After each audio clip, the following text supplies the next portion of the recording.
UP के बाद महाराष्ट्र की राजनीति की बात भी करते हैं, जहां पवार परिवार के दोनों अलग अलग राजनीतिक गुटों को एकजुट करने की कोशिश हो रही है। अभी 2 दिन पहले ही दिल्ली में शरद पवार के जन्मदिन की पार्टी थी, जिसमें अजित पवार भी शामिल हुए थे।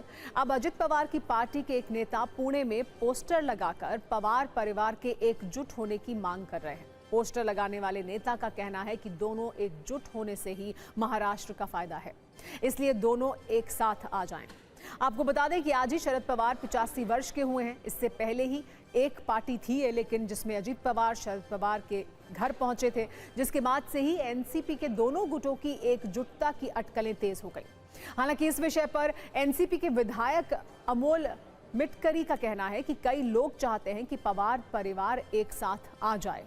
हालांकि इस मामले पर शिवसेना प्रवक्ता कृष्णा हेगड़े का कहना है कि ये पहली बार नहीं है जब अजित पवार उनके जन्मदिन पर शरद पवार से मिलने गए हों।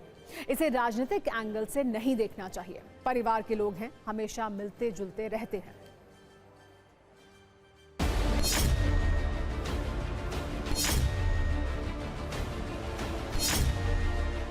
आज जो पुणे की परिस्थिति है, तो हर कार्यकर्ताओं में एक उत्साह है कि दोनों पवार साहब एकत्र आना चाहिए, और वो जब एक साथ आएंगे तो ये पुणे महानगर पालिका के ऊपर दो नहीं एक ही राष्ट्रवादी का झंडा लहराएगा।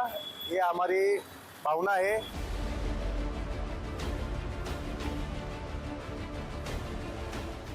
राहिला प्रश्न अजितदादांनी त्यांची साथ सोडली असं जे काही तुम्ही म्हणता, तर काल परवा दादा सोबत होते ना, बाळ कडूतला एक थेंब मी पण प्यालेलो आहे।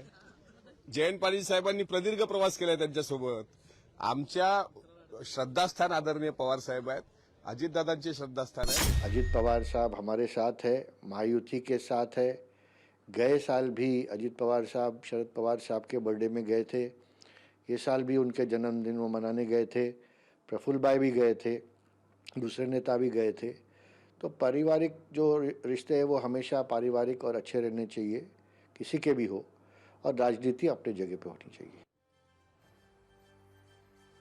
वैसे महाराष्ट्र की राजनीति से एक और अपडेट है। ये अपडेट 7 चुनाव लड़ने को लेकर है। जब से महाराष्ट्र में लोकल बॉडी चुनाव में बीजेपी और शिवसेना शिंदे ने 7 चुनाव लड़ने का फैसला किया है, तब से शिवसेना उद्धव और कांग्रेस के हमले तेज हो गए हैं। कांग्रेस ने कहा है कि महायुति डर गई है, इसलिए 7 चुनाव लड़ना चाहती है।